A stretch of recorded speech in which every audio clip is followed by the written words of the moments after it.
자, 계속 갑니다. 한번 우리가 전기화학을 이용해서 다양한 화학적인 정보를 얻는 걸로 한번 생각해 보겠어요. 그러니까 요 한번 셀을 보십시오. 이제 앞에서 나온 셀이랑 같죠? 그죠? 여기는 이제 은 전극 표면에 실버 클로라이드가 입혀 있기 때문에 굳이 여기다 솔트 브릿지를 이용할 필요가 없어요. 잘 보십시오. 여기 이제 이런 반응이 있습니다. 아까는 실버 이온이 실버로 이제 전자를 받아서 실버로 될 때 0.799 볼트였는데, 그렇지만은 실버 클로라이드가 직접 전자를 받아서 은과 클로라이드 이온으로 될 때 이때의 또 전압이 알려져 있어요. 이게 표준 상태에서 0.222 볼트가 됩니다. 그죠? 여기 대해서 우리가 네런스트 식을 쓰면 어떻죠? 요게 이제 여기 캐소드니까 이 플러스를 했어요. 요 플러스 제로 마이너스 전자 하나니까 0.05916 곱하기 로그 클로라이드 이온의 농도다. 왜냐면은 전부 다 다른 것들은 이 고체이기 때문에 여기 식에 포함되지 않습니다. 그러니까 어때요? 이때의 클로라이드 이온의 농도가 여기 보니까 0.0167 몰라 카드뮴 클로라이드니까 이게 완전히 녹잖아요. 그러니까 클로라이드 이온이 2배가 되죠. 그러니까 0.0167 곱하기 2 하면 됩니다. 그러니까 0.0334 볼트가 돼요. 요 식을 이용해서 풀면은 0.309 볼트가 됩니다. 그죠? 요 전압이 이론적으로. 그죠? 근데 이렇게 직접 써도 되고 아니면은 요 반응을 이용해서 쓸 수 있어요. 실버 이온이 전자를 받아서 실버 금속으로 된다. 이게 0.799 볼트고. 그러면은 이 클로라이드 이온을 어떻게 우리가 취급을 합니까? 그런 의문이 있죠. 물론 여기에 대해서 일단 르네스트 식을 썼어요. 근데 다행히 실버 클로라이드가 있잖아요. 이것에 대한 KSP가 있습니다. 여러분 KSP 알죠? KSP는 뭡니까? 요 실버 이온 농도 곱하기 클로라이드 이온의 농도. 그러니까 실버 이온의 농도는 이 경우에 요 KSP, 왜냐면 여기 실버 이온의 농도가 있기 때문에 요 식에서 이렇게 주어지죠. KSP를 클로라이드 이온의 농도로 나눈 겁니다. 그러니까 클로라이드 이온의 농도가 이미 있어요. 그래서 구해봤더니 5.4 곱하기 10-9승몰라다. 그러니까 이것을 구해서 여기다 집어넣었더니 결국은 답이 똑같아요. 그죠? 신기하죠? 그럴 수밖에 없는 것이 똑같은 반응을 한 단계로 쓴 것이 오해의 거고, 밑에는 똑같은 반응을 먼저 이렇게 실버 이온에 대해서 쓰고 이때 실버 이온의 농도를 KSP로부터 구한 거예요. 그러니까 똑같이 나올 수밖에 없습니다. 그죠? 그러니까 이 반응을 우리가 이렇게 한 단계로 쓸 수도 있고 두 단계로 쓸 수 있다. 그런 차이가 되겠습니다. 자, 그 다음에 우리가 그 뭡니까 반쪽 반응을 우리가 이제 이해하는데, 이렇게 예를 들어서 좀 복잡한 반응이 있다고 한번 보십시오. 이걸 어떻게 우리가 반쪽 반응을 쓰게 되냐? 우리가 네른스트 식을 쓰려면은 일단은 전체 반응으로부터는 쓰기가 힘드니까 반쪽 반응을 우리가 쓴 다음에 거기에 대해서 쓰면 쉽겠죠, 그죠? 근데 이렇게 셀이 상당히 복잡해요. 이렇게 여기 보니까 왼쪽에 이게 이제 에노드고 오른쪽에 카파가 캐소드다. 중간에 솔트 브릿지가 있다. 그리고 여기는 어떻게 알 수 있습니까? 요 레드 에노드 표면에 PbF2라는 요 물질이 입혀져 있다. 그리고 용액에는 플로라이드 이온이 있고, 오른쪽 요 캐소드 쪽에는 카파 이온이 있다. 오른쪽 캐소드 오른쪽 헤프셀은 간단하게 쓰죠. 그러면 왼쪽은 어떻게 됩니까? 이렇게 금속이 있고 금속과 어떤 이 솔트가 있고요. 또 이제 이온이 있다. 그럴 때는 이렇게 쓸 수 있어요. 이것도 이제 연습이 많이 필요합니다. PbF2가 전자를 두 개를 받아서 납과 그죠?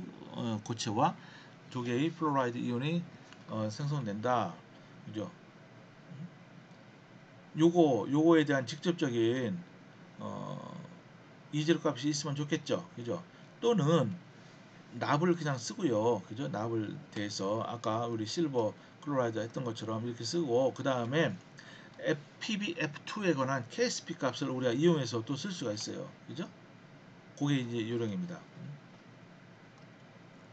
자, 그 다음에 또 굉장히 중요한 개념이 나오는데요. 이 표준 환원 전이 이재료 값과 이 평형 상수는 어떻게 이게 연결이 되어 있느냐. 아까 말씀드린 대로 평형이라는 것은 전류가 흐르지 않는 거죠. 그죠? 전류가 흐르지 않으니까 어때요? 에너드와 캐소드의 전압이 전위가 동일합니다.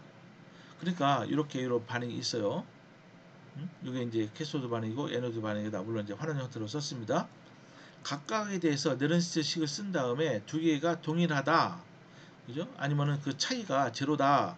그렇게 놓고 풀면은 우리가 참 기막힌 결과를 얻을 수가 있습니다. 한번 보도록 합니다. 잘 보세요. 이렇게 캐소드 반응이 이렇게 됐어요. 거기에 대한 네런스트 식이 을쓴 다음에 에노드 반응에 대해서 네런스트 식을 쓴 다음에 그 차이가 바로 셀 포텐셜이죠. 이거를 그냥 다 중간 과정을 생략하고 쓰게 되면 이렇게 나옵니다. 이렇게 이렇게 나오게 됐어요. 이게 이제 캐소드의 반응에 대한 네런스트 식이고 요 오른쪽이 에노드 반응에 대한 네런스트 식인데 이게 이제 뺀 걸 뜻합니다. 그래서 봤더니 E는 요거를 따로 묶었습니다. 표준 그 환원 전위를 따로 묶어서 쓰고 나머지는 전부 다 로그로 다 묶어 버리는 거예요. 그죠? 마이너스 n분의 0.05916 곱하기 상용 로그 한 다음에 요 b가 나오죠. 그죠? 요 b는 평형이 이루어지지 않았기 때문에 k 대신에 이건 평형 상수니까 q라는 걸 써요. 발음이 비슷하니까. 그죠? 요 q 이렇게 됐잖아요. 그죠? 근데 평형이라는 것은 뭡니까? 정의상 요게 값이 요게 제로잖아요. 제로일 때 그럼 Q는 K가 되는 거죠. 그죠? E가 제로일 때 Q는 K가 됩니다. 그래서 이걸 쓰면은요. 요 자체 요 표준 환원전이 차이를 E 제로로 가면은 E 제로는 어때요? 요거를 왼쪽으로 옮겨버리면은 n분의 0.05916 곱하기 로그 K가 됩니다. 25도씨에서. 너무 간단하죠? 그죠? 이걸 다시 풀면 K는 어때요? 10의 요 승이 되는 거예요. 이게 n 곱하기 2제로 나누기 0.05916 승이다. 이렇게 됩니다. 무슨 말인지 아시겠죠? 그죠? 그러니까 무슨 얘기입니까? 어떤 반응이 있어요. 이걸 우리가 그것을 전격반으로 이렇게 양쪽으로 나눌 수가 있으면은 그리고 이제로 값이 알려져 있으면은 굳이 그 반응에 실험적으로 우리가 평행상수를 구할 필요가 없이 전기화학적으로만 그냥 계산할 수 있는 거예요. 너무 간단합니다. 그죠? 이것이 바로 전기화학의 위력이라고 볼 수가 있는 것이죠. 그죠? 자, 그 다음에 한번 약간 헷갈리는 거를 한번 다뤄보겠어요. 아까 이미 다룬 거나 마찬가지입니다. 컴플렉스가 관여한 경우, 컴플렉스가 뭐죠? 이렇게 금속과 그것에 이제 뭡니까 리간드가 결합한 거예요. 여기 이 셀을 한번 보십시오. 카드뮴 그리고 카드뮴 클로라이드 그리고 실버 클로라이드 실버 이렇게 됐습니다. 이때의 전압을 구해라. 카드뮴 클로라이드는 뭡니까 이게 용액 농도가 나와 있죠. 아까 셀 여러분 기억하실 겁니다. 그래서 이걸 풀면은 이거는 아예 이제 캐소드 반응은 이렇게 실버 클로라이드가 전자를 받아서 실버 이온과 실버 금속과 클로라이드 이온이다. 이게 0.222V다. 이렇게 됐어요. 그래서 이걸 네런스트식을 쓰면은 0.222 마이너스 0.05916 곱하기 로그 클로라이드 이온의 농도 0.0334V 이렇게 나왔잖아요. 또 이제 에노드에 대해서 쓰면은 즉 이 마이너스는 마이너스 0.402하고 요 식을 레넌스 식을 쓸 수 있지 않습니까? 이때는 이제 카드뮴 이가의 이온의 농도가 들어가니까 요 농도 0.0167을 이용해서 풀면은 마이너스 0.455V다. 그럼 요 값이 나오는 거죠. 그죠?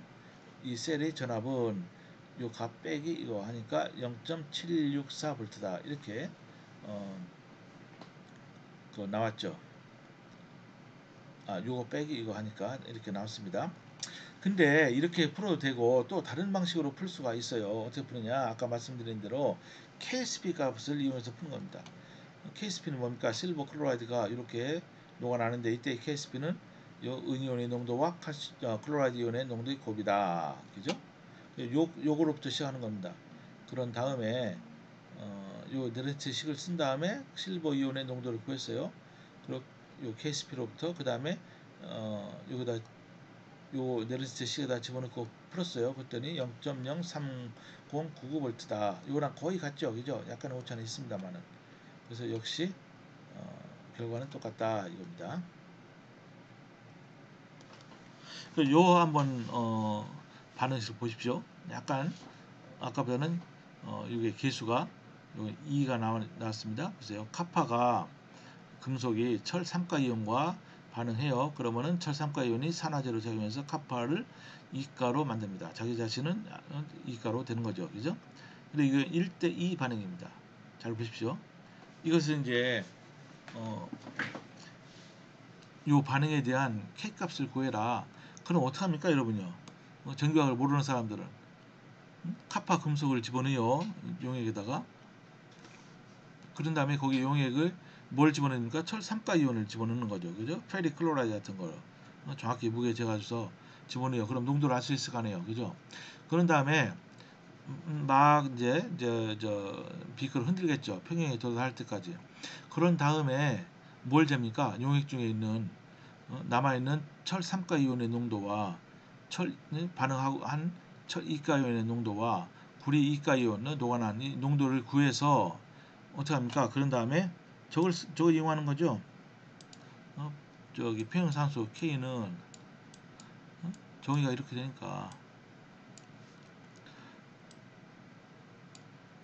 분모는 철 3가 이온의 농도에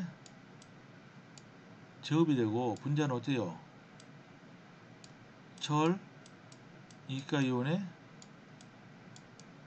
농도의 제곱 곱하기 카파 2가 이온의 농도의 곱이다 이렇게 된 거 아니에요. 근데 어떻습니까 여러분요? 한쪽이 농도가 너무너무 낮아지면은 저거 정확하게 구하기 힘들어요. 그리고 너무너무 시간이 오래 걸립니다. 그죠? 근데 이제 전기학적으로 이거는 다 우리가 쓸 수 있잖아요. 이렇게 요 반응이죠. 요게 이게 이제 캐소드 반응, 이거 에노드 반응인데 일단 우리가 빼면 이렇게 되는 거니까 이렇게 해서 보세요. 이절 값은 이미 다 알려져 있습니다. 이 차이는 얼마예요? 0.432V죠. 이게 다예요. 요 식에다 넣고 풀면 됩니다. 앞에 식 어디 있죠? 요 식에다 넣고 풀면 되는 거예요. K는 10에 요 위에 2승 곱하기 0.432V 나누기 0.0591 하니까 4 곱하기 10에 14승이다 이겁니다. 이렇게 아주 간단합니다. 다른 사람 하루 종일 할 거를 이거는 단 1분 만에도 풀 수 있는 거예요. 근데 실험을 하루 종일 한다고 해서 요 K값을 정확히 구할 수 있느냐? 천만의 말씀입니다. 왜냐? 이 K값이 너무 크기 때문에 역반응에 의해서 요게 생성되는 저 철3가 이온이 너무 농도가 낮아서 구하기 힘들어요. 그죠? 네, 그런 또 단점도 있습니다. 자, 그 다음에 한번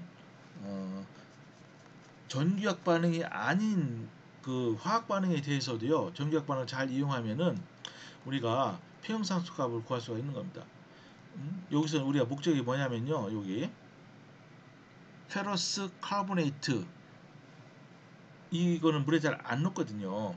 근데 이게 이제 그대로 약간 녹아서 페러스 이온하고 카보네이트 이온이 됩니다. 이거는 화학 반응이죠. 전기학 반응이 아니죠. 여기 이온이 있다고 해서 이 전자가 이동했다고 보면 안 됩니다. 왜냐? 이건 그냥 단순히 녹은 거예요. 여기 보니까 이거는 화합물 형태로 있을 때 여기 철은 플러스 이가고 카보네이트 자체는 마이너스 이가니까 이거는 전기학 반응이 아니고 이거는 화학 반응입니다. 그죠? 근데 이것에 대한 KSP는 뭡니까? 요 철 이가이온의 농도와 카보네이트 이가이온의 농도의 합이죠. 아니 곱이죠. 곱. 근데 어때요? 이게 잘 안 녹으면은 어떻습니까, 여러분요? 요 물질을 취해서 물에다 막 흔들어요. 그 다음에 이제 평형이 이루어졌다고 생각했을 때 요 각각의 이온의 농도를 구하면 될 거 아닙니까? 그죠? 그래서 곱하면 물론 농도가 같으니까 하나만 구하면 되는데 그게 농도가 거의 안 녹으면은 구하기가 힘들어요. 어떻게 하느냐? 전기학 반응으로 한번 이것을 옮겨보자 이겁니다. 그러니까 다행히 여기 페러스 카보네이트가 전자를 받아서 철 금속과 카보네이트 이온으로 되는 요 반응에 대한 이 제로값이 이미 나와 있어요. 그죠? 마이너스 0.756V다. 그리고 하나는 또 하나가 있어야 되니까 철 이가가 전자를 직접 받아서 철 금속으로 되는 것은 0.44V다. 이렇게 됩니다. 그래서 이거를 두 개를 빼버렸더니 이 반응이 나오지 않습니까? 그죠? 그러니까 어때요? 요거에 대한 평상수 요거에 대한 이제로 값을 서로 요거 빼니까 마이너스 0.316V가 되는 거죠. 요 두 개의 그저 차이를 잠깐만 이게요. 마이너스가 여기 빠졌습니다. 죄송합니다. 이게 이렇게 되는 겁니다. 그런 다음에 요 식에도 그냥 풀면 되는 거예요. 요 식의 평형상수는 KSP죠. 그러니까 10에 여기 전자가 2니까 2 곱하기 요거 전압 그리고 여기 나누기 0.0596 하니까 10에 마이너스 11승입니다. 상당히 작죠. 그죠? 그러니까 전기학 반응이 아니면은 이거를 녹아서 나오는 요 이온의 농도를 구해야 되는데 그게 쉽지 않다 이겁니다. 그렇지만 전기학 반응을 이용하면은 너무 쉽게 구할 수가 있는 거예요. 그죠? 이게 이제 전기학이 아주 아름다운 면이라고 볼 수가 있어요. 그죠? 여기 이제 일반적으로 이렇게 구해놨습니다. 그죠? KSP를 구하는데 이것처럼 구하면 되는 거예요. 그죠? 이게 전기학 반응으로 옮길 수가 있으면은 표준 환원 전위의 차를 구해서 이것만 구하면 딱 땡입니다. 요 식을 이용해서 푼다 이겁니다. 자, 그리고 약간 좀 복잡한 문제를 다뤄보도록 합니다. 이렇게 요거 유기물인데요. 니켈 이온, 이가 이온이 이렇게 양쪽으로 두 개의 글라이신입니다. 이거는 아미노산 중에 글라이신과 음, 어, 이제 결합한 상태입니다. 물론 이거는 다 포함된 건 아니에요. 자, 보면은 이렇게 구조를 갖고 있는데 1대2로 반응해서 니켈 이가 이온이 두 개의 글라이신과 반응하면은 이렇게 이 반응은 뭡니까? 전기학 반응이 아니죠. 전자가 이동을 안 했으니까.